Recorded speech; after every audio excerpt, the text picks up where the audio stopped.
Okay, so we are going to start with revision of chapter number 9, that is current electricity.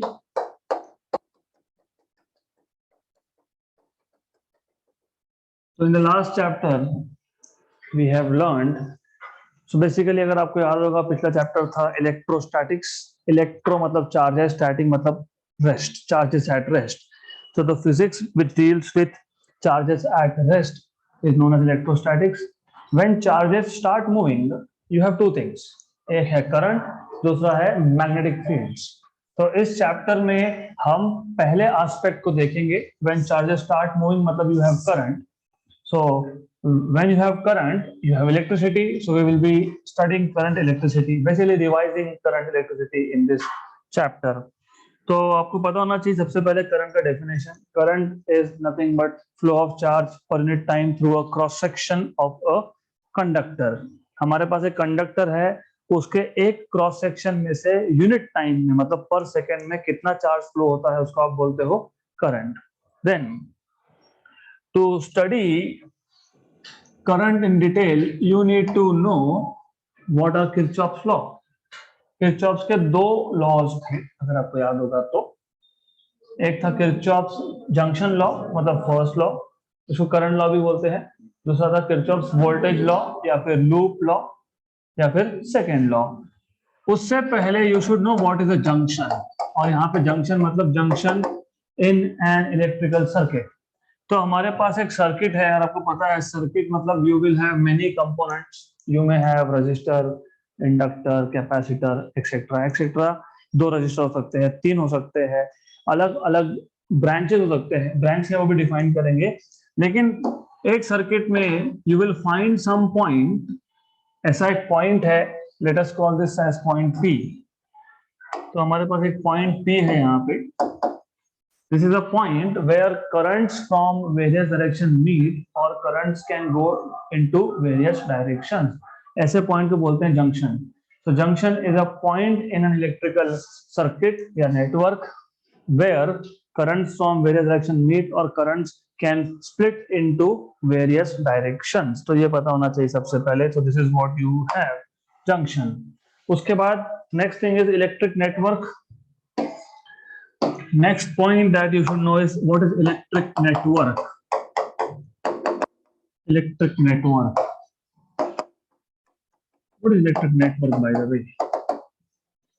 What do you mean by network? It is a combination of various circuit elements. ये जो register है या फिर capacitor है, इनको हम collectively बोलते हैं सर्किट एलिमेंट्स. तो जो जो कंपोनेंट्स आप सर्किट में लगाते हो उसको आप बोलते हो सर्किट एलिमेंट्स. या तो कंपोनेंट्स बोलोगे या फिर सर्किट एलिमेंट्स बोलोगे, एक ही बात है. क्योंकि हो सकता है ना एक सर्किट में 5 रजिस्टर हो, 2 कैपेसिटर हो, तो मैं इसको इंडिविजुअली आइडेंटिफाई करने की जगह पे I can say there are 7 electrical components, I can say there are 7 components, right, या फिर 7 सर्किट एलिमेंट्स. तो electrical network is a combination of various electrical elements या फिर वेरियस सर्किट एलिमेंट्स और या फिर various circuit components, right? So for example you may have something like this. यहाँ एक रजिस्टर हो गया, एक कैपेसिटर हो गया, एक रजिस्टर हो गया. So this is electrical network which is a combination of various circuit elements.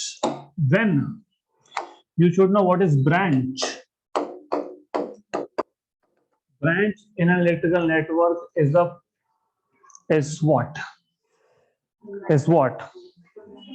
Distance नहीं, is a part between two junctions. आपके पास अभी मैंने ड्रॉ किया था, मान लो आपके पास एक ऐसा सर्किट है, यहाँ पे एक पॉइंट है P, ये एक जंक्शन है, ये पॉइंट है Q, ये एक जंक्शन है. तो branch is a part in an electrical network between two junctions, इसको बोलते हैं branch, right. Then what is a loop? Loop is a closed path inside an electrical network. Closed path, for example मेरे पास एक resistance है, मेरे पास एक battery है, तो ये हो गया closed path. तो loop is what? Loop is any closed conducting path in an electrical network. तो ये चार बेसिक चीजें पता होनी चाहिए. Junction is a point from where currents can split or where currents can meet, right? Number 2, electrical network. It is a combination of various circuit elements. Number 3, branch. Any part of electrical network between two junctions is a branch. Then loop is a closed conducting path inside electrical network. ये basics पता होना चाहिए.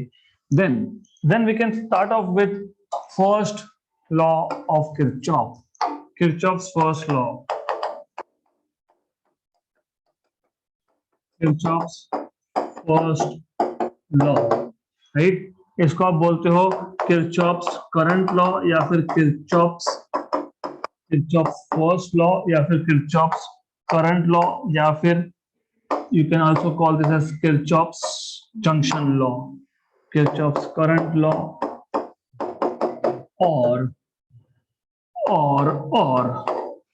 Kirchhoff's junction law.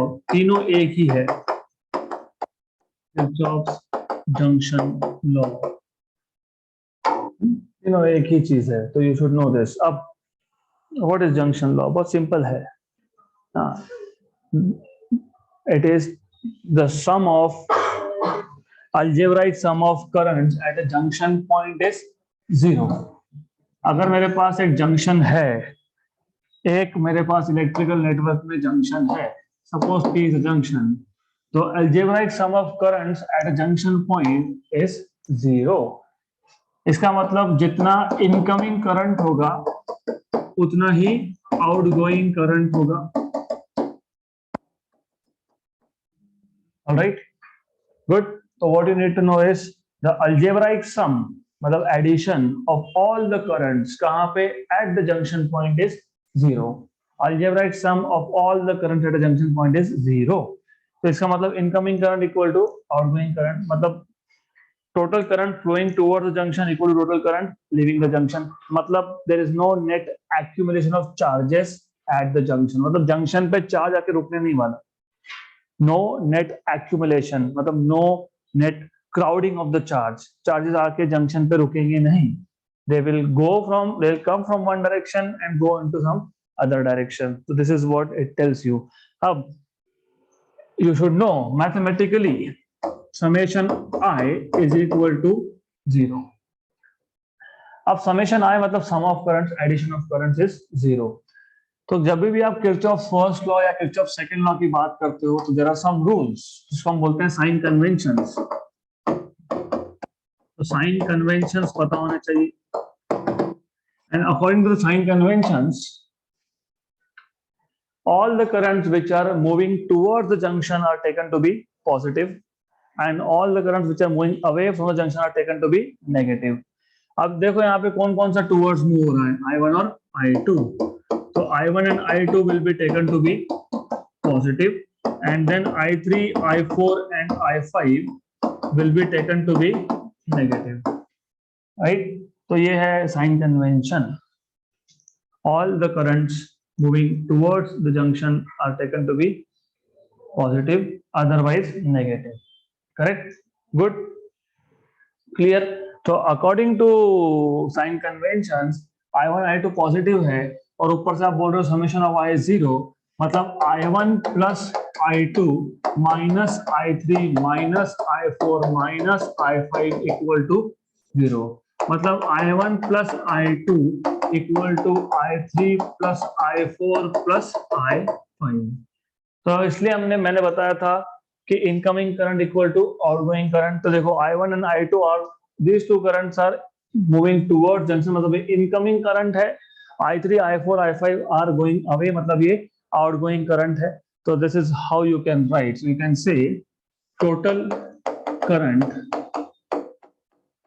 moving towards junction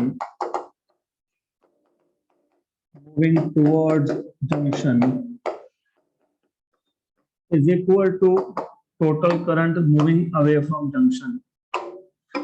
Total current moving away from junction. Right? Good. Then you have Kirchhoff's second law. और जो Kirchhoff's second law है, इसके भी तीन नाम है। तो you have Kirchhoff's second law as Kirchhoff's loop law. एक तो सेकेंड लॉ बोलोगे, एक वोल्टेज लॉ बोलोगे, या फिर लूप लॉ बोलोगे। It is called as Kirchhoff's second law और वोल्टेज लॉ और loop law. It is particularly, इसको केवीएल बोलते हैं, फेमस है ये केवीएल, किरचॉफ्स वोल्टेज लॉ। तो अगर आपको ये समझना है what is Kirchhoff's voltage law, again it is simple. तो सबसे पहले you always have to know basics. Basics में of course example, for example हमारे पास एक सर्किट है, मैं सिंपलीफाइड सर्किट ले रहा हूं, बाद में कॉम्प्लिकेट करूंगा इसको थोड़ा। For the time being let us take simplified circuit. तो you have let's say battery and a battery, let's say resistance and resistance. तो हमारे पास इस सर्किट में इमेजिन कि दो रेजिस्टेंसेस है और दो सोर्सेस है बेसिकली। तो have resistance R1 over here, resistance R2 over here. Okay, let's say you have a source of EMF E1 and a source of EMF E2. Imagine. See, ideal case, of course, you know, source of EMF मतलब ये है energy supplier. Resistance, क्योंकि resistance current को oppose करता है, तो ये है consumer. Thinking in terms of normal language, right. EMF मतलब सोर्स ऑफ सप्लायर। कौन सा सप्लायर? इलेक्ट्रिकल एनर्जी का सप्लायर। रेजिस्टेंस आर कंज्यूमर, मतलब they consume electric energy supplied by supplier, in short. तो अब क्या होगा, जितना ये सप्लाई कर पाएंगे उतना ही उनको मिलेगा, सिंपल लैंग्वेज, राइट। तो अभी बुक का लैंग्वेज थोड़ा अलग होता है, यू नीड टू अंडरस्टैंड। क्या क्या बोलोगे? Algebraic sum of, algebraic sum of EMF, क्योंकि दो है EMF, तो अलजेब्राइक सम कर दिया। एक होता तो बोलते हैं हम लोग EMF, लेकिन दो है तो algebraic sum of all the sources of EMF, algebraic sum of all the EMF, and मतलब plus algebraic sum of all the potential drops, क्योंकि यहाँ पे जब जब रेजिस्टेंस आएगा तो पोटेंशियल का ड्रॉप होगा।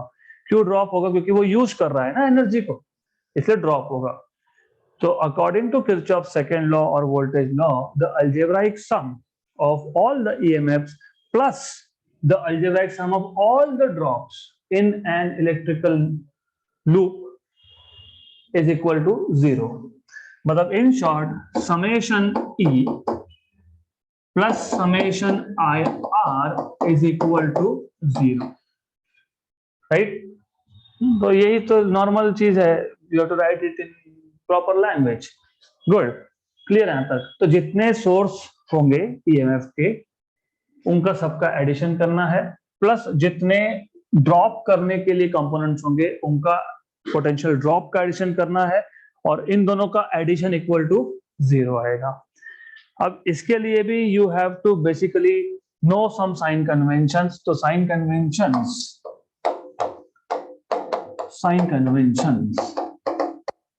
कन्वेंशन पे जाने से पहले let me take a complicated circuit. एक सर्किट ले लेते हैं। सर्किट मतलब इलेक्ट्रिकल नेटवर्क ही है बेसिकली।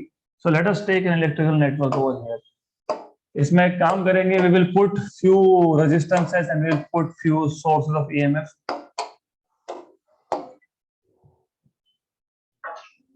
ओके, तो what we are going to do is, हम ऐसा कर लेंगे। So let me put to sources of EMF यहाँ पे और यहाँ पे। लेट मी पुट 3 रेजिस्टेंसेस, एक यहाँ पे डाल देता हूँ। If you want, you can keep it anywhere you want. You can keep it over here also. यहाँ पे भी रख सकते हो। आप चाहो तो साइड या एंगल में रख सकते हो, कोई फर्क नहीं पड़ता है। तो let me take this as E1 and this as, let us say, R1. Let me take this as A2 and this as R2. और इसको मैं बोल दूंगा R3. ओके, अब सबसे पहले आपको पता होना चाहिए direction of current. Current always flows from positive to negative, पक्का?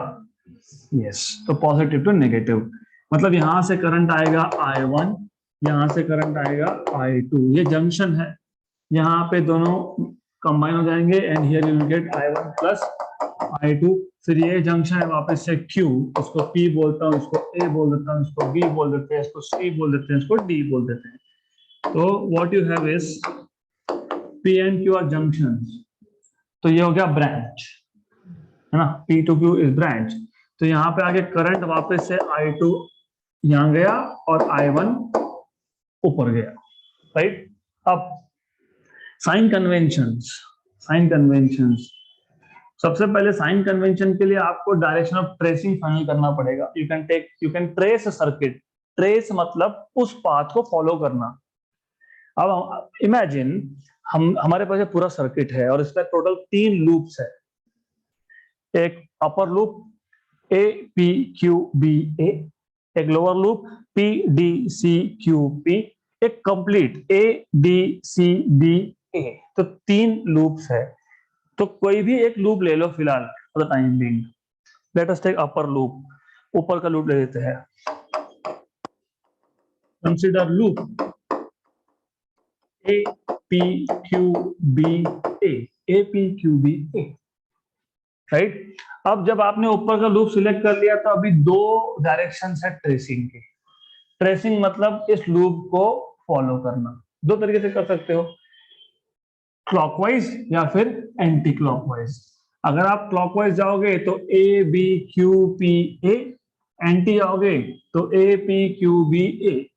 तो you can take any direction of tracing as you want, कोई कंपल्सन नहीं है कि क्लॉकवाइज ही करना है या फिर एंटी क्लॉकवाइज ही करना है, नॉट रियली कंपल्सरी।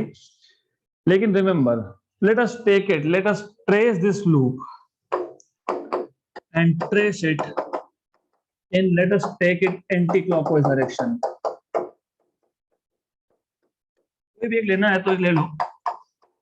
यहाँ पे साइन कन्वेंशन समझ लो। सबसे पहले आप आए ए से पी, पी से क्यू, जहां जहां रेजिस्टेंस होगा वहां वहां ड्रॉप ऑफ पोटेंशियल होगा। So if you are tracing in the direction of current, then the drop of potential is taken to be negative। एक convention number 1, sign convention number 1, if you are tracing the circuit in the direction of current, then the drop of potential across resistance is taken to be negative। तो यहाँ पे drop of by the way, drop of potential मतलब IR लिखा था ना हमने, IR, yes।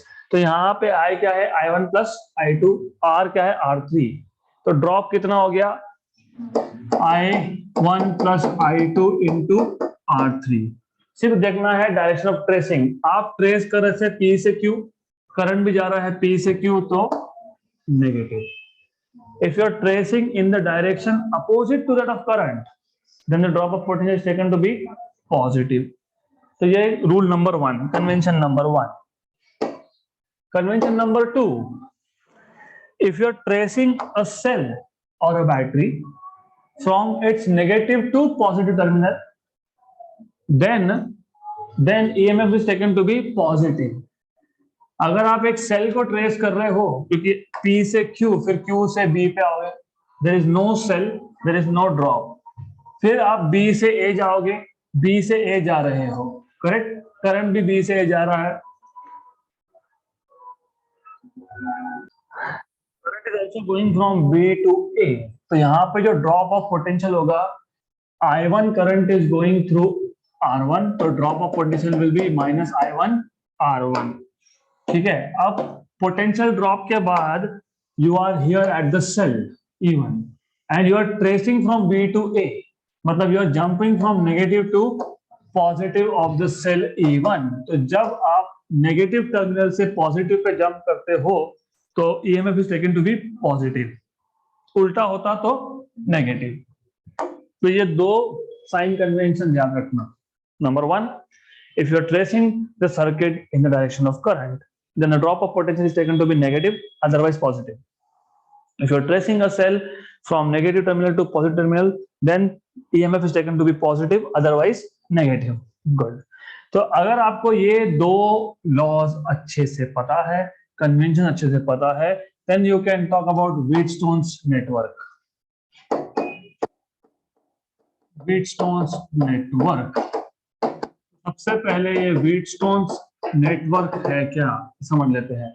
So Wheatstone's network मतलब you basically have 4 resistances arranged in a quadrilateral form, and importantly ये याद रखना, this is very very important, Wheatstone's network जो है it is used to measure unknown resistance. तो ये जो है this is to measure unknown resistance. It is a device which is used to measure unknown resistance.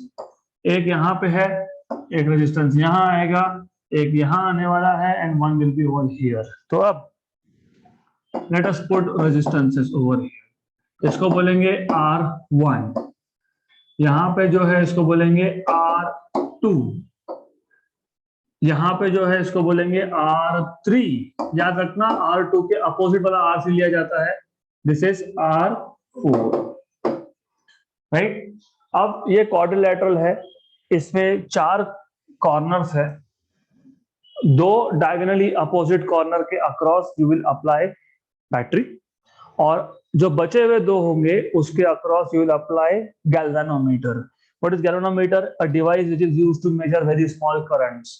तो एक काम करते हैं, इन दोनों के बीच में लगा देते हैं गैल्वेनोमीटर, इन दोनों के अक्रॉस लगा देते हैं सोर्स ऑफ ईएमएफ, मतलब battery basically. Okay, so more or less like this. Now, here what you will have is, ये बैटरी है, यहाँ पे की है, बाद में रियोस्टेट भी यूज करने वाले हैं हम लोग, but not now. Here you will have galvanometer, तो पूरा ही गया. Anyways, galvanometer. So you will have a battery, something like this, plus minus some source of EMF E. You have a key K, you have a galvanometer G. ये A point, ये B point, ये C और ये D. और it is not really required, ऐसा compulsory नहीं है कि आप A और C के अक्रॉस ही बैटरी कनेक्ट करोगे, आप B और D के अक्रॉस भी कर सकते थे. अगर आपने B और D के अक्रॉस बैटरी कनेक्ट किया है तो A और C के अक्रॉस होगा गैल्वेनोमीटर. हेंस इनको बोलते हैं conjugate arms, because you can connect battery between B and D and galvanometer between A and C. So these are called as conjugate arms. Good. सिर्फ इतना है कि 2 diagonally opposite होने चाहिए. This is what is required. अब A और C point, they are junctions. नहीं, of course B is also junction, no doubt about it. B भी junction है. Total current है I. और I का एक पार्ट जाएगा A to B I1 और यहाँ जाएगा I2, क्योंकि जंक्शन पे करंट डिवाइड होने वाला है इसके लिए. Then the first important condition here is कि B और D should be the points of same potential, क्योंकि इक्वल पोटेंशियल अगर हुआ तो current will not flow from B to D और फ्रॉम D to B. मतलब it is as good as कि यहाँ पे कुछ है ही नहीं, galvanometer is not there because current is not flowing. Why? Because potential at point B and potential at point D are equal, and current only flows when you have difference of potential, but there is no potential difference here. तो अगर potential difference नहीं है मतलब B point junction नहीं है, क्योंकि current split नहीं होगा, तो जितना करंट B पे आया उतना का उतना आगे चले गए. सिमिलरली जितना D पे आया वो यहाँ पे आ गया, फिर C पे आके दोनों वापस से कंबाइन होकर बन गए टोटल करंट I. गुड. आपको व्हीटस्टोन्स नेटवर्क का यूज होता है to find unknown resistance, right. अब आप 2 लूप ले लो और दोनों लूप को, ये एक लूप ले लेते हैं, ये एक लूप ले लेते हैं, और दोनों लूप पे अप्लाई करोगे KVL, Kirchhoff's voltage law, Kirchhoff's loop law. पहला लूप है A B G D A. तो from loop A B G D A, you are going from A to B. आपके ऊपर है, मैंने तो ले लिया clockwise, doesn't matter, clockwise trace कर लेंगे. So let us trace it in clockwise. A to B, you are going in the direction of current. The drop of potential is minus, so minus I1 R1. When tracing from B to D, there is no current, मतलब 0.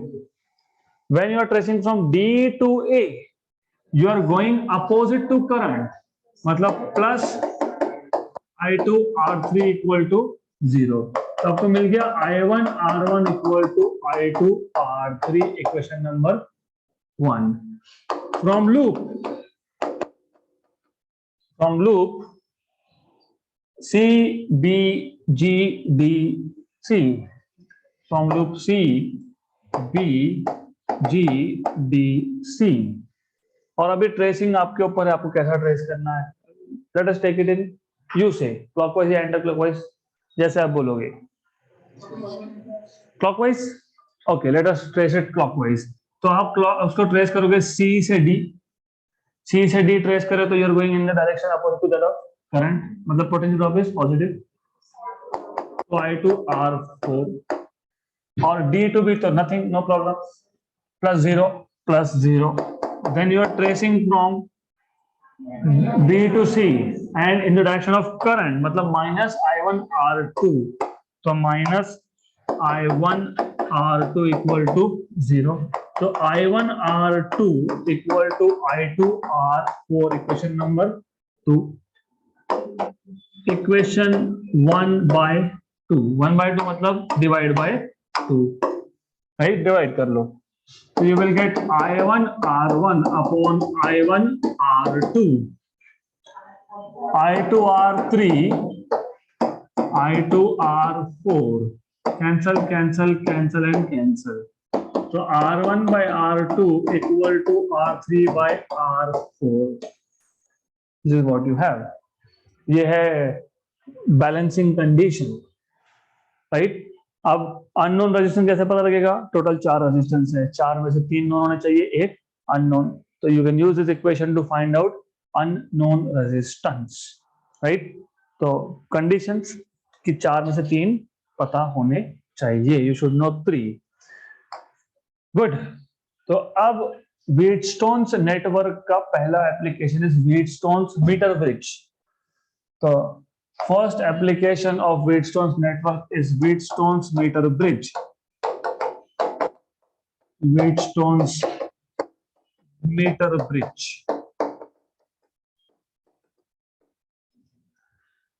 As you know, meter bridge. What do you mean by meter bridge? What is meter? Meter मतलब 1 metre. तो यहाँ जो wire use करेंगे उसका length होगा 1 metre. तो Wheatstone metre bridge मतलब यू हैव अ ब्रिज, हम देखते हैं construction, in which the wire used is of length 1 metre. Metre bridge में होते हैं 3 कॉपर स्ट्रिप, उसमें से 2 होते हैं एल शेप्ड, एक होता है स्ट्रेट। तो यू हैव 3 कॉपर स्ट्रिप्स। तो पहले मैं यहाँ पे कॉपर स्ट्रिप्स ड्रॉ कर लेता हूँ। You have copper strip something like this. Okay, let me put it like this. Fine, good. तो ये आपके पास एक कॉपर स्ट्रिप है, समझ लेना आप। One more is somewhere over here.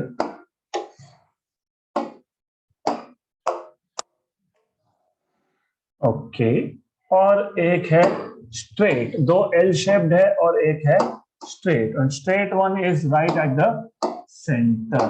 It is right at the center over here. ऐसा है। This is what you have. थोड़ा बड़ा कर देंगे इसको, because we need space to draw unknown resistances. Good. इसको भी थोड़ा सा extend कर लेते हैं. Let's extend it a little bit. Fine. So this is what you have. Okay.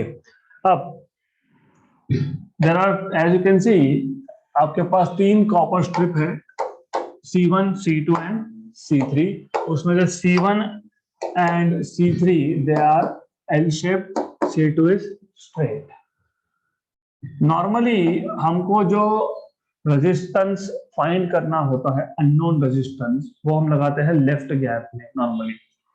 तो normally you apply, you connect unknown resistance in the left gap normally. तो यहाँ पे you will put unknown resistance X, and in the right gap you normally put a variable resistor। ये arrowhead मतलब variable resistor R, which you can change the value। अब यहाँ पे एक wire है, long straight wire, right. Compare करना पड़ेगा आपको व्हीटस्टोन नेटवर्क के साथ, व्हीटस्टोन नेटवर्क के साथ आपको कंपेयर करते चलना पड़ेगा, तब जाके समझेंगे। आपने व्हीटस्टोन नेटवर्क में दो डायगोनली अपोजिट पॉइंट से कनेक्ट किया था बैटरी को, राइट। तो यहां से हम कनेक्ट करने वाले हैं बैटरी को। यहां पे आएगा आपका battery, then key, and here you will have rheostat. Rheostat नहीं भी दिखाया तो कोई प्रॉब्लम नहीं है, that's okay if you don't show it. तो you have a battery something like that.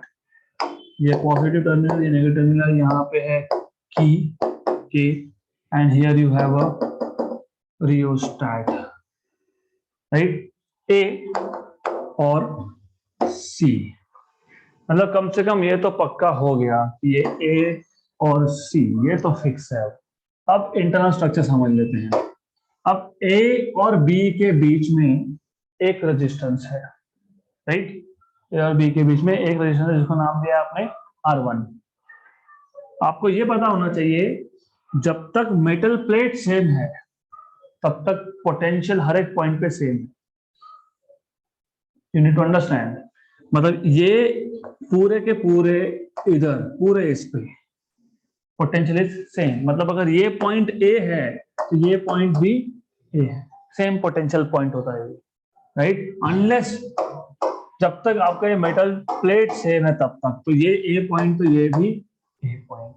ए और बी के बीच में एक रेजिस्टेंस है जिसको आपने R1 बोला, मैं इसको बी मान लेता हूं, और ये हो गया आपका R1। फिर बी और सी, ये सी है तो ये पूरा का पूरा सी पोटेंशियल पे, मतलब सेम पॉइंट है बेसिकली सी। तो बी और सी के बीच में एक रेजिस्टेंस था जिसको आपने R2 बोला था, तो ये R2 हो गया वेरिएबल रेजिस्टर R, राइट। तो ए और बी के बीच में R1, बी और सी के बीच में R2, ए और सी के बीच में बैटरी और की, यहां तक हो गया। A to D you have R3, D to C you have R4, and B to D you have galvanometer। मतलब गैल्वेनोमीटर कहां से निकल रहा है? D से। तो गैल्वेनोमीटर इस पॉइंट से स्टार्ट होगा, B से। अब D हमारे पास R1 R2 तो है, R3 और R4 नहीं है हमारे पास, बट R3 R4 भी है, यू हैव, क्योंकि ये जो वायर है ना 100 मीटर लॉन्ग, 100 सेंटीमीटर लॉन्ग, ये 1 मीटर का वायर है, 1 मीटर का वायर मतलब 100 सेंटीमीटर का वायर है। तो वायर है मतलब कंडक्टिंग होगा, कंडक्टिंग है, कंडक्टर है तो रेजिस्टेंस होगा, तो इस वायर का रेजिस्टेंस है। तो मान लो इस वायर का रेजिस्टेंस है capital R, total resistance. You see, before we go ahead आपको ये बताना चाहिए, इफ आई हैव, मेरे पास अगर एक वायर है जिसका टोटल लेंथ है L और रेजिस्टेंस है R, फॉर एग्जांपल 10 मीटर का wire, total resistance 25 ohm, how much is resistance per meter? 2.5। Total resistance was 25, total length was 10, तो हर एक मीटर में कितना? 2.5, 25 बाय 10, 25 बाय 10, 2.5। इसको आप बोलते हो resistance per unit length, denote करते हो सिग्मा से। So sigma here is resistance per unit length of the wire। तो ये जो लेंथ, ये जो वायर है हमारे पास A से C 1 मीटर लॉन्ग, इसका रेजिस्टेंस पर यूनिट लेंथ है सिग्मा। पहले तो ये पता होना चाहिए। गुड। अब क्या करोगे आप? सबसे पहले गैल्वेनोमीटर से एक जॉकी निकलता है, जॉकी में पॉइंट होता है बेसिकली, राइट। ये जो जॉकी है, ये पहले आप A पॉइंट पे टच करोगे, फिर आप चेक करोगे कि गैल्वेनोमीटर में रीडिंग का डायरेक्शन क्या है, मतलब डायरेक्शन क्या है, मतलब 0 से नेगेटिव साइड पे है कि 0 से पॉजिटिव साइड पे है। फिर आप यहां पे टच करोगे सी पॉइंट पे, अगर डिफ्लेक्शन सेम साइड में आ गया मतलब you are not ready to do experiment. क्योंकि इफ यू रिमेंबर, मैंने आपको पहले बताया Wheatstone's meter bridge is nothing but Wheatstone's network, और व्हीटस्टोन्स नेटवर्क में गैल्वेनोमीटर से करंट होता है 0। करंट जीरो तब होगा जब डिफ्लेक्शन एक नेगेटिव साइड में और एक पॉजिटिव साइड में हो। मतलब बेसिकली आपने पहले यहाँ टच किया, करंट देखा, और करंट आपको एक वैल्यू मिली होगी, लेट अस से +1 मिली एम्पियर। फिर यहाँ टच किया, आपको मिल गया लेट अस से +2 मिली एम्पियर। दोनों के दोनों जीरो के सेम साइड पे है। अगर दोनों जीरो के सेम साइड पे है, देखो ये आपको समझना पड़ेगा। अगर यहाँ पे +1 एम्पियर मिली एम्पियर था और सी पे टच किया तो क्या था, +2। मतलब मैं ए से सी पे किसी भी पॉइंट पे टच करूंगा तो मुझे करंट की वैल्यू 1 और 2 के बीच में मिलने वाली है, जीरो कभी नहीं होने वाला। That is the idea here. तो you are not ready to do experiment. फिर क्या करेंगे, ये वेरिएबल रजिस्टर इसके लिए change the value of resistance there, then again check. So maybe this time you have -1 here and you have +2 here. So deflection in the galvanometer is on the opposite side of 0. मतलब मैं जब यहां से जाऊंगा तो -1, -0.5, -0.25 zero आ गया। मतलब you will get a point on this wire where if you touch jockey of the galvanometer will show zero current. इसलिए इसको बोलते हैं नल डिफ्लेक्शन मेथड, क्योंकि deflection in galvanometer should be null, zero. Right, clear यहां तक? अब मान लो हमने नल पॉइंट ढूंढ लिया, इस नल पॉइंट को बोलेंगे डी। नल पॉइंट मतलब गैल्वेनोमीटर में करंट कितना, जीरो। गैल्वेनोमीटर में करंट जीरो मतलब बी और डी पॉइंट हो गए सेम पोटेंशियल पे। आ गया exactly the case of Wheatstone's network. अब इसका मतलब ये है कि ये जो ए से डी तक का जो वायर है, इसका जो रेजिस्टेंस होगा वो होगा R3। था क्या R3? तो यहां पे होगा R3 और ये होगा R4। लेकिन हमको कहां पता, हमको तो लेंथ पता है। मान लो कि ये लेंथ है x, किसी बुक्स में x बोला है, किसी बुक्स में L∑x बोला है। तो आपके ऊपर है, जैसा यूज करना हो वैसा, कोई फर्क नहीं पड़ता। Notations never matters. Okay, notations are notations. तो ऐसा है, imagine that this length is Lx, L∑x। Good. अभी मैंने बताया था आपको what is the meaning of resistance per unit length. मैं आपको वापस एक बार बताता हूं। मेरे पास टोटल वायर का लेंथ था 10 मीटर, टोटल रेजिस्टेंस था 25 metre. What is resistance per unit length? 2.5। अब मुझे पता करना है कि 4 मीटर में कितना रेजिस्टेंस, 4 मीटर में कितना रेजिस्टेंस। सिंपल सा क्वेश्चन पूछा मैंने। अगर रेजिस्टेंस पर यूनिट लेंथ मतलब पर मीटर में रेजिस्टेंस 2.5 है, हर एक मीटर में 2.5 है, तो 4 मीटर में कितना है? 10 है। तो at the back of your mind what you have done, resistance per unit length मतलब सिग्मा, इसको किससे मल्टीप्लाई किया? लेंथ से। और आइडियली होना भी तो वो चाहिए था ना, क्योंकि sigma is total resistance by total length. मतलब ये आ गया ओहम पर मीटर। राइट, इसी को अगर मैं लेंथ से मल्टीप्लाई कर देता हूं तो मुझे रेजिस्टेंस मिल जाएगा, क्योंकि ओहम पर मीटर इंटू मीटर कितना आ गया? ओहम। तो resistance per unit length multiplied by length is resistance of that section. तो ये आ जाएगा sigma Lx। Sigma is resistance per unit length and Lx is length किसका? ए और डी का। तो R3 मिल गया सिग्मा Lx। अगर ए से डी डिस्टेंस Lx है तो डी से सी कितना है? 100 माइनस Lx, क्योंकि 1 मीटर मतलब 100 सेंटीमीटर, तो ये सेंटीमीटर में है बेसिकली। 100 माइनस Lx, तो R4 कितना आएगा? सिग्मा 100 माइनस Lx होगा।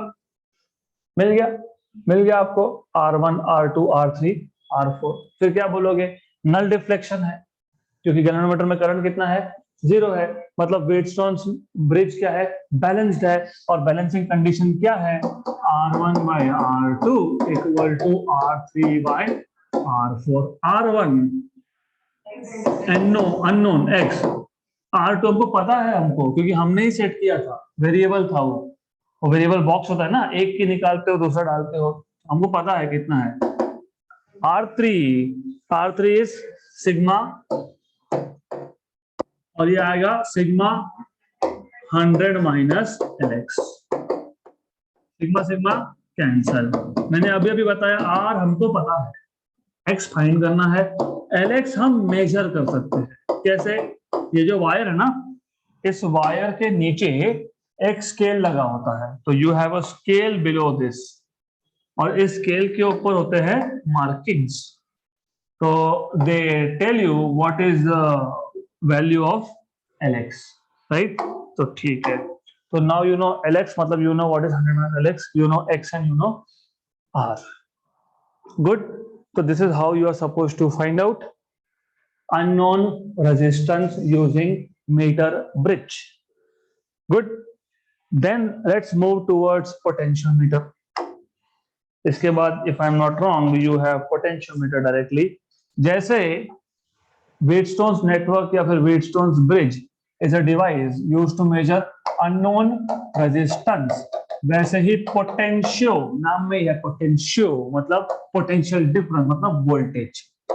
Potentiometer is a device used to measure unknown EMF, क्योंकि वोल्टेज मतलब EMF होता है basically. What is this device? This device is, that's it, this is that device. खत्म। Long straight wire is potentiometer basically, so it just consist of a long, very long straight wire. हो गया, ये potentiometer है। तो you have a very long straight wire A to B, that's all. इसका total resistance है, let अस से RAB, total resistance RAB, okay. Total length let us से LAB, capital L बोल सकते हो। आप इसको कनेक्ट करते हो, you connected to a battery. A point is always, remember, A point is always connected to positive of the battery। तो जो बैटरी का पॉजिटिव टर्मिनल होगा वो A पॉइंट से कनेक्टेड होता है। Then you have a key, then you have rheostat etcetera etcetera, so on so forth, right? अब मैं यहाँ पे रियोस्टेट दिखाऊंगा नहीं, हम वो बाद में देखेंगे। तो we will see when we see the applications of this, okay. तो एप्लीकेशन जब देखेंगे तब देख लेंगे इसको हम लोग, फाइन। तो what you have is positive terminal of battery connected to A point, this is key. Potentiometer is an instrument which is used to measure unknown EMF. It consists of a very long straight wire from 2 meter to 10 meter long. 2 से 10 metre long होता है, मतलब 200 centimetre से 1000 metre, which is divided into segments. Each segment is 1 meter long. अगर 3 metre का potentiometer तो 3 segment होंगे, अगर 10 मीटर का है तो 10 सेगमेंट्स होंगे, अगर 5 मीटर का है तो 5 सेगमेंट्स होंगे। So potentiometer is an instrument which is used to measure unknown EMF. It consist of a very long straight wire, normally straight हम बाद में फोल्ड कर लेते हैं उसको, why folding you will understand in a while. So it is a very long wire from 2 meter to 10 meter length which is divided into segments each of 1 meter. हर एक segment का length कितना है? 1 metre. Then principle of working. Principle of working. It works on the principle. Which principle? Which principle? Drop of potential is directly proportional to length of the segment. जितना wire का length लोगे उतना ही potential drop होता है। ये basic देखो, the idea here is, अगर आपके बेसिक्स क्लियर है ना तो कुछ नहीं है, this is simple. If I ask you, मान लो मेरे पास एक बैटरी है और मैंने लिख दिया है 100 volt. What do you understand by this? You need to know कि एक पॉइंट जो है वो 0 पोटेंशियल पे, दूसरा है 100 पे। This is what it means. इसका मतलब मैं A पे रहूंगा तो 0 पोटेंशियल, मैं A से थोड़ा आगे आया तो मैं भी यहाँ पे 20 वोल्ट, फिर मैं और आगे आया तो मैं भी यहाँ पे 40 वोल्ट। मतलब potential difference between A and P is 20, A and P dash is 40, A and B is 100, correct, right? तो ड्रॉप ऑफ पोटेंशियल, अब देखो आइडिया ये है, ए से B total potential is 100 volt, voltage potential difference 100 volt. A to P is 20 volt, A to P dash is 40 volt. मतलब जैसे जैसे length बढ़ रहा है वैसे वैसे क्या बढ़ रहा है, पोटेंशियल ड्रॉप बढ़ रहा है, right? That is the principle. The drop of potential is directly proportional to length of the wire. खत्म, done. This is what you need to know. So drop of potential is directly proportional to length of the wire. This is principle of potentiometer. Good. अब अगर मैं मान लेता हूं कि इसमें से I करंट पास हो रहा है, what is Ohm's law? V equal to IR. So VAB equal to IR AB, right? Then you have from here I equal to VAB upon RAB. Then if you define sigma as resistance per unit length,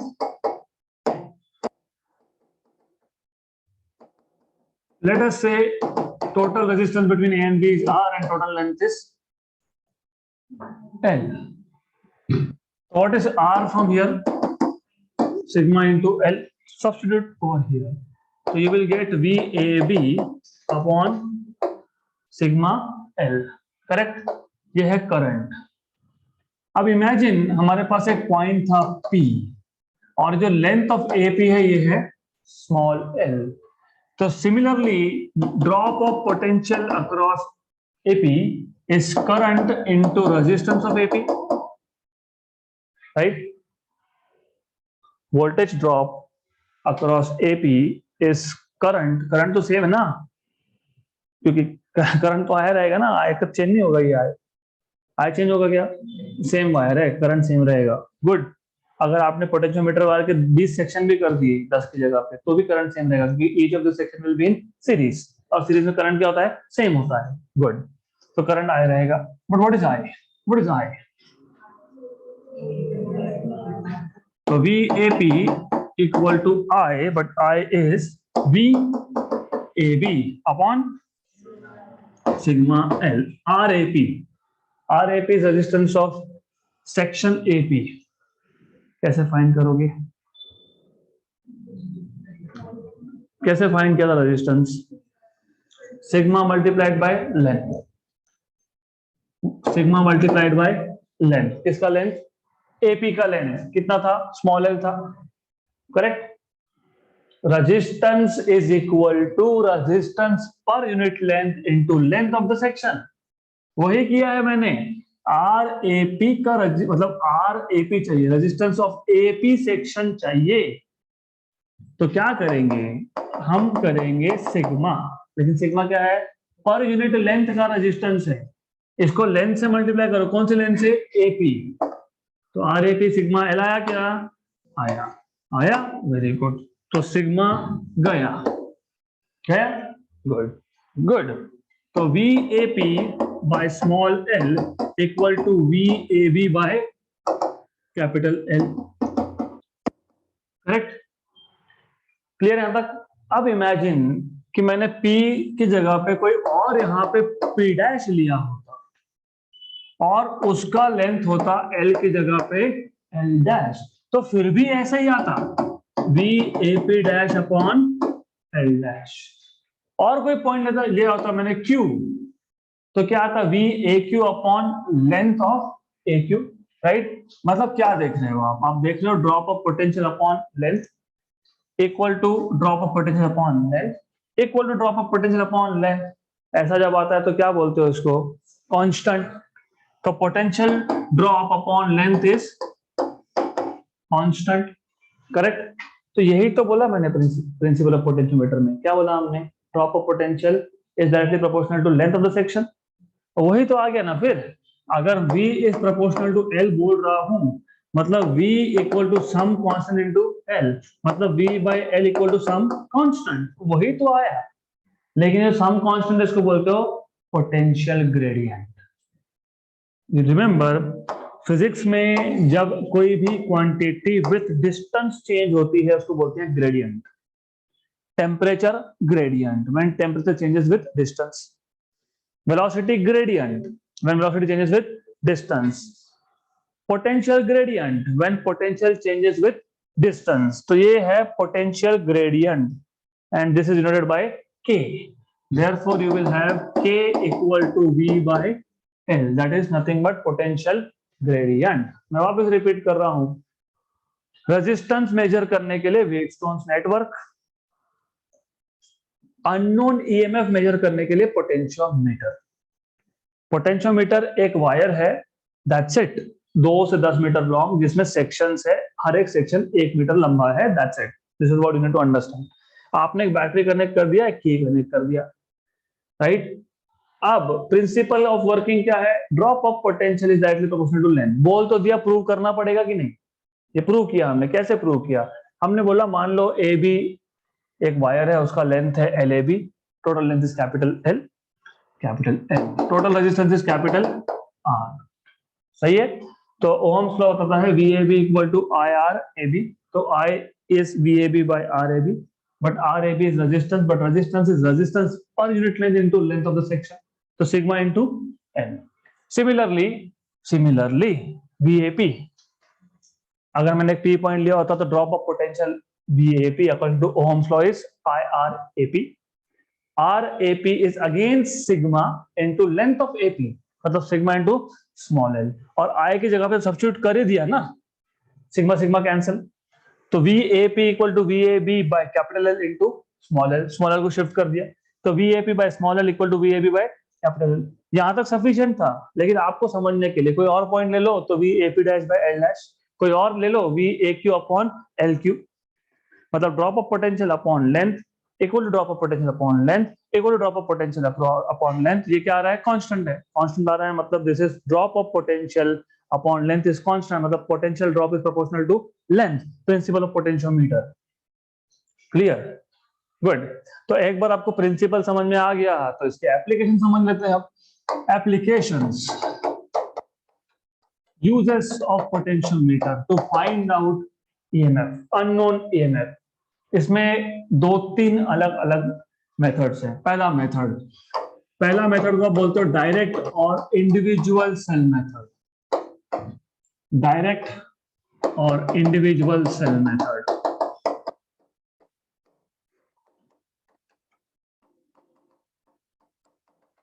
तो इसमें आपको unknown क्या find करना है?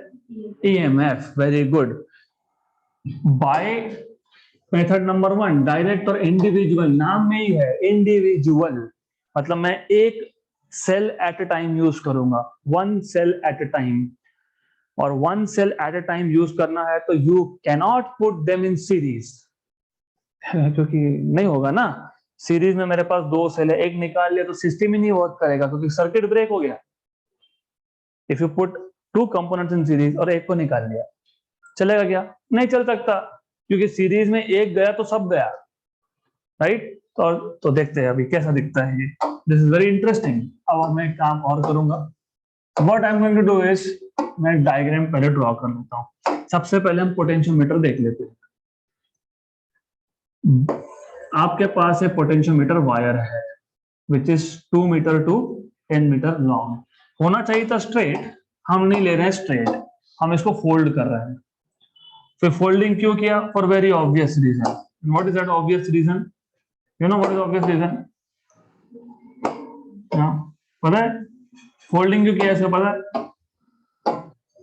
कितने metre long wire बोल रहे हो आप? 2 to 10. मान लो 10 मीटर लॉन्ग है, मान लो, इमेजिन, राइट. तो वायर को क्या करोगे? हाथ में पकड़ोगे? नहीं. फिर क्या करेंगे? टेबल के ऊपर इसको माउंट करेंगे. 10 मीटर लंबा टेबल, 30 फीट. ये क्लासरूम भी नहीं है 30 फीट. तो you can not have such big laboratories will put long straight wire. इसलिए क्या किया? फोल्डिंग किया. Very good. फोल्डिंग किया. ये आ गया आपका ए पॉइंट, और बी पॉइंट कहीं भी ले सकते हो. I am just referring to how your books give it.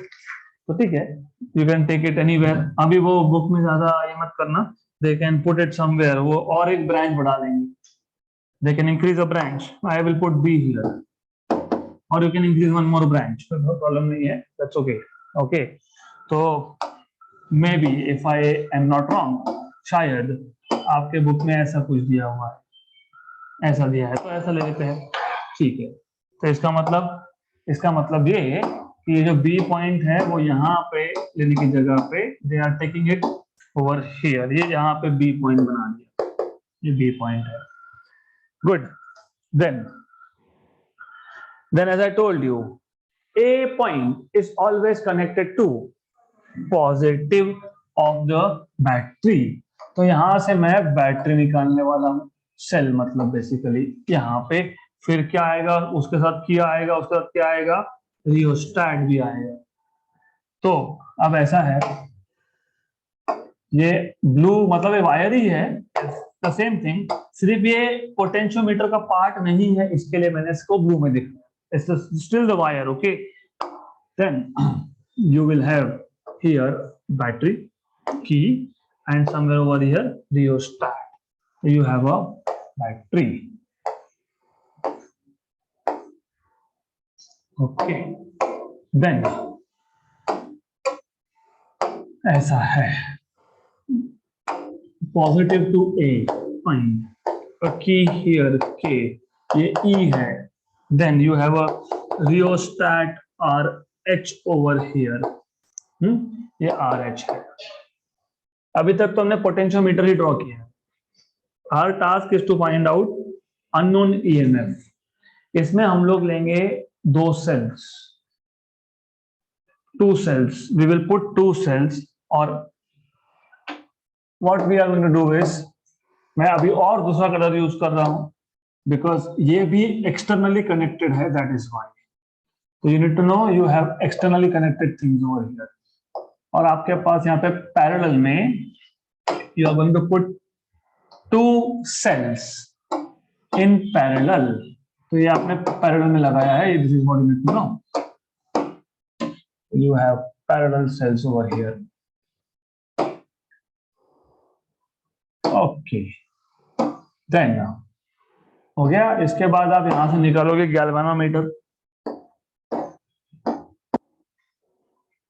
And यहां पे एक सेल होगा, एंड यहां पे एक की होगा, सेल एंड की over here. तो you have a cell here जिसका EMF is let us say E1, a cell over here जिसका EMF let us say is E2. There is a key which is K2, there is a key which is K1. Good. Now galvanometer का ये free end है, where you have a pointer, jockey, touch करना है wire को, अलग अलग जगह पे टच करना है। यहाँ तक क्लियर, मतलब नीचे का जो A से B है ये पोटेंशियोमीटर का वायर है, उसके बाद A से आपने एक बैटरी कनेक्ट की है, पॉजिटिव टर्मिनल अब द बैटरी की है, रियोस्टेट है, एक्सेट्रा एक्सेट्रा। अब हमें याद रखना E मतलब एक्सटर्नल बैटरी, E1 E2 ये है सेल्स जिसके EMF हमको फाइंड करने थे। E जो है ये एक्सटर्नल बैटरी है, एक्सटर्नल बैटरी का EMF हमेशा always is greater then E1 and greater than E2, याद रखना। क्लियर? अब वर्किंग समझना है अगर आपको, तो वर्किंग में क्या करोगे, वर्किंग में आप ऐसा करोगे, पहले तो K1 की को क्लोज रखेंगे, K2 को ओपन रखेंगे। Sequence doesn't matter, sequence matter नहीं करता, सिर्फ याद रखना कोई भी एक ओपन तो दूसरा क्लोज। तो K1 क्लोज्ड है और K2 ओपन है। ओपन है मतलब E2 सर्किट में ही नहीं है क्योंकि ओपन है, सर्किट कंप्लीट नहीं हुआ, राइट। और ये K1 की को आपने क्लोज कर दिया, मतलब E1 इज इन सर्किट। अब what you will do is, आप अलग अलग पॉइंट पे टच करोगे जॉकी को, and you will see current. तो अगर करंट फ्लो हो रहा है मतलब गैल्वेनोमीटर में कुछ रीडिंग मिलेगा, इसका मतलब E1 सेल का ईएमएफ यूज हो रहा है, यूज हुआ तब जाके करंट फ्लो हुआ ना, राइट। तो फिर हम क्या करेंगे, हम इसको अलग अलग पॉइंट पे टच करते रहेंगे जब तक हमको ऐसा पॉइंट नहीं मिलता such that current through the galvanometer becomes 0। एक बार वो पॉइंट मिल गया उसको बोलोगे नल पॉइंट। और ये जो लेंथ है एपी, इसको नाम दे देते हैं, इसको बोल देंगे length of AP equal to small L, right. AP length is L and for this length L there is no current through galvanometer। मतलब ये E1 सर्किट में तो है लेकिन इसका EMF यूज नहीं हो रहा है टू सर्कुलेट करंट। जब वापस बेसिक्स, जब EMF यूज नहीं हुआ, मेरे पास एक सेल है, मैं ब्रांड न्यू पैक्ड सेल लेके आया, उस पर लिखा है 10 वोल्ट, मैंने यूज नहीं किया, मैंने वोल्ट मीटर लगाया तो कितना दिखाएगा 10 वोल्ट, एक्सेलेंट। तो अगर E1 इसका EMF यूज ही नहीं हुआ, मैंने A और P पॉइंट के बीच में वोल्ट मीटर लगा दिया, तो कितना दिखेगा E1। Very good, very very good. तो पूरा का पूरा E1 will appear across length L, length of AP which is length L, पूरा का पूरा E1, राइट। अब पार्ट टू में सिर्फ आप उल्टा करोगे, उल्टा करोगे मतलब K1 को कर दोगे ओपन और K2 को कर दोगे क्लोज, राइट। मतलब what you are going to do is this, right. मतलब अभी E1 तो सर्किट में नहीं है लेकिन E2 है, फिर वापस से you will find a null point, you will keep touching the jockey at various points and you will find out a new point P dash such that current to galvanometer is 0 and we'll call this length LAP dash as L dash, correct। तो अब क्योंकि ये null deflection है मतलब E2 circuit में तो है लेकिन इसका EMF यूज नहीं हो रहा, तो मैं अगर A और P डैश के अक्रॉस एक वोल्टमीटर लगाता हूं तो मुझे पूरा का पूरा E2 वहां पे दिखना चाहिए, मतलब E2 is proportional to L dash. ये इक्वेशन नंबर 1 और इक्वेशन नंबर 2 को डिवाइड कर दो, तो E1 by E2 equal to L upon L dash. आपके बुक में शायद मैंने L1 और L2 नोटेशन लिखे होंगे, तो डजंट मैटर, क्या फर्क पड़ता है। आई कॉल दिस L1, ठीक है L1, and I call this L2, fine, no issues. तो कोई फर्क नहीं पड़ता, इसको L1 L2 बोल दो, L2 L2 L1 L2, right. Now as I told you, individual cell method क्यों बोला, क्योंकि एक था एट अ टाइम सर्किट में, दूसरा नहीं था। K1 क्लोज था तो E1 सर्किट में था, K2 नहीं था। K2 क्लोज था तो E2 सर्किट में था, E1 नहीं था, इसलिए इसको बोलते हैं individual cell, one at time. Divide कर दिया, what was the task, to find out unknown EMF, मिल गया। ये जो दो आपने लगाए ना, दोनों में से एक का EMF पता होना चाहिए, और L1 L2 तो मेजरेबल है, क्यों, क्योंकि इसके नीचे क्या था, स्केल था। तो A से P का डिस्टेंस आप मेजर कर सकते हो, A से P डैश का डिस्टेंस भी आप डायरेक्टली मेजर कर सकते हो। तो L1 and L2 are measurable, E1 and E2 में से एक नोन है, 4 फिजिकल पैरामीटर में से 3 नोन है, तो एक मिल जाएगा आपको। तो this is how you are supposed to find out. अब इसके बाद है sum and assist method, right. उसका और एक नाम भी है, उसका और एक नाम है which I have to see, it is called as combination method, है ना। कॉम्बिनेशन मेथड, इसको सम एंड डिफरेंस भी बोलते हैं, sum and difference, assist and oppose, okay. हाँ, 3 नाम है इसके बेसिकली। ये जो सेकंड मेथड है ना, इसके 3 नाम है, एक है कॉम्बिनेशन मेथड, एक है असिस्ट एंड अपोज, एक है सम एंड डिफरेंस, मतलब add and subtract basically. Right. अब बेसिक डिफरेंस कहां पे, ये जो नीचे का पूरा सेटअप है इसमें कोई भी डिफरेंस नहीं है, ये जैसा है वैसा ही है। तो चेंज होगा ऊपर के पार्ट में। तो you need to remember this कि यहां पे तो कोई चेंज है नहीं, ये पूरा का पूरा एज इट इज, फाइन। तो अब ऊपर के पार्ट में क्या चेंज होगा, ऊपर के पार्ट में ये जो दो सेल्स थे उसको जिस तरीके से अरेंज किया है उसमें डिफरेंस है। तो कैसे किया अरेंज, पहले यहाँ पे एक सेल लगा दिया, यहाँ पे आपके पास एक सेल है, फिर एक क्वाड्रिलैटरल शेप्ड की अरेंजमेंट है। आई विल शो दैट की arrangement also. So you will have a quadrilateral shaped key arrangement over here. और फिर यहां से आगे आपके पास और की है, सॉरी सेल है E2, राइट। तो this is what you have, थोड़ा इसको एडजस्ट कर लेंगे बाद में, क्लियर यहां तक। तो देयर आर टू सेल्स, एक इधर एक इधर, राइट। इंपॉर्टेंटली इसका arrangement, this is how they are arranged, plus minus plus minus, then ये है A, इसके सामने वाला है B, ये है C, यहाँ पे है D। तो ऐसे है की अरेंजमेंट। देन गैल्वेनोमीटर कहां से निकल रहा है ये समझना सबसे जरूरी, नहीं तो गए। इसको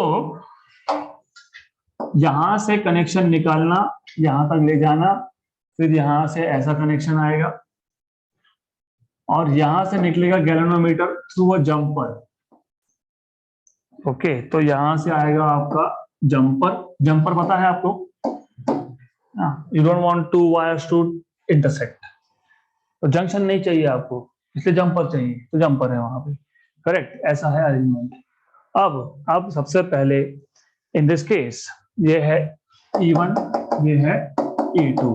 तो जो पिछले कंडीशंस थे, पिछले कंडीशंस कौन से थे कि E should be greater than E1, E should also be greater than E2।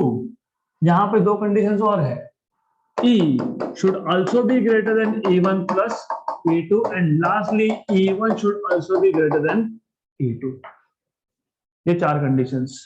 अब क्या करोगे, अब इसमें वर्किंग में what you will do is, पहले A और B को क्लोज रखोगे, C और D को ओपन रखोगे, मतलब ऐसा।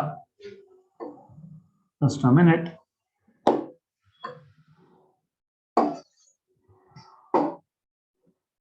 this is what you are going to do. C and D open, A and B closed. When A and B are closed, negative of E1 is connected to positive of E2, right? मतलब electrons जो निकलेंगे battery E1 में से, cell में से, उसको E2 attract कर रहा है, मतलब हेल्प कर रहा है, असिस्ट करना, helping, right. You are trying to send current, I will help you, क्योंकि एक का नेगेटिव एक का positive, then the two cells are said to assist each other। sum मतलब यहाँ पे पोटेंशियल, यहाँ में टोटल EMF आएगा E1 प्लस E2, राइट। अब थिंक करंट जाएगा कैसे, करंट का पाथ पहले फॉलो करना पड़ेगा।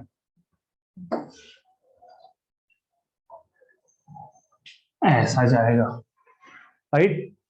अब क्या करोगे, अब आप ये जो गैल्वेनोमीटर पे जॉकी है इसको अलग अलग पॉइंट पे टच करोगे and then finally you will find out a null point. तो आपने अलग अलग पॉइंट पे टच कर लिया और नल पॉइंट ढूंढ लिया, तो you have a null point. Null point का होना मतलब E1 E2 सर्किट में है लेकिन करंट नहीं जा रहा है, मतलब उसका EMF यूज नहीं हो रहा है। यूज नहीं हो रहा है तो A और P के अक्रॉस में अगर वोल्टमीटर लगाता हूं तो मुझे क्या मिलना चाहिए, E1 प्लस E2। तो E1 plus E2 is proportional to L1 in this case, क्योंकि length AP is taken to be L1, correct हो गया। ये होगा केस 1। अब केस 2 में कॉपी पॉइंट, यहां पे इसको ओपन, इसको क्लोज, तो A B open C D close, ये हो गया डी क्लोज, ये हो गया सी क्लोज, ये हो गया ए ओपन, ये हो गया आपका B open. Now look, negative of E1 is connected to negative of E2, oppose करना। अगर E2 गलती से भी E1 से ग्रेटर होता तो करंट फ्लो ही नहीं होता, क्योंकि E2 ज्यादा पावरफुल है, क्यों आने देगा करंट को, दोनों का नेगेटिव नेगेटिव कनेक्टेड है ना। तो अगर E1 is greater than E2 only then current can flow, नहीं तो नहीं फ्लो होगा। इसलिए एक्स्ट्रा कंडीशन समझ में आई, E1 ग्रेटर देन E2। तो अब करंट फ्लो कैसे होगा, अब करंट ऐसे जाएगा, गुड। तो वापस से क्या करोगे, वापस से नल पॉइंट ढूंढोगे, तो you will again connect it at, touch it at different points, find out what is no deflection length. तो इन दिस केस पहली बात तो यहाँ पे होगा माइनस, क्योंकि E2 ने E1 को अपोज किया। फिर नल पॉइंट मिलने के बाद ग्राउंड से करंट जीरो था, मतलब E1 minus E2 is proportional to L2। फिर इक्वेशन नंबर 1 और 2 को डिवाइड कर दोगे, तो E1 plus E2 upon E1 minus E2 equal to L1 by L2। फिर कंपोनेंडो डिविडेंडो, राइट, कंपोनेंडो, क्यों, अभी फाइंड क्या करना है आपको, E1 या E2 दोनों में से एक, यहाँ पे प्लस और माइनस आ रहा है, सॉल्व ही नहीं होगा ये, यू नॉट सॉल्व दिस। तो एक काम करो, कंपोनेंडो डिविडेंडो, कंपोनेंडो डिविडेंडो मतलब numerator plus denominator upon numerator minus denominator, minus minus plus हो गया वो, numerator plus denominator upon numerator minus denominator. E2 गया नीचे, E1 गया, ऊपर बचा 2E1, नीचे बचा 2E2, 2 cancel, E1 by E2 equal to L1 plus L2 upon L1 minus L2। L1 L2 measurable, E1 E2 में से एक नोन, तो दूसरा मिल जाएगा। This is how you are suppose to find out unknown EMF using sum and difference method, या फिर combination method, या फिर assistant oppose method. Good. So this point onward we will revise, जो भी रह गया वो कल के सेशन में।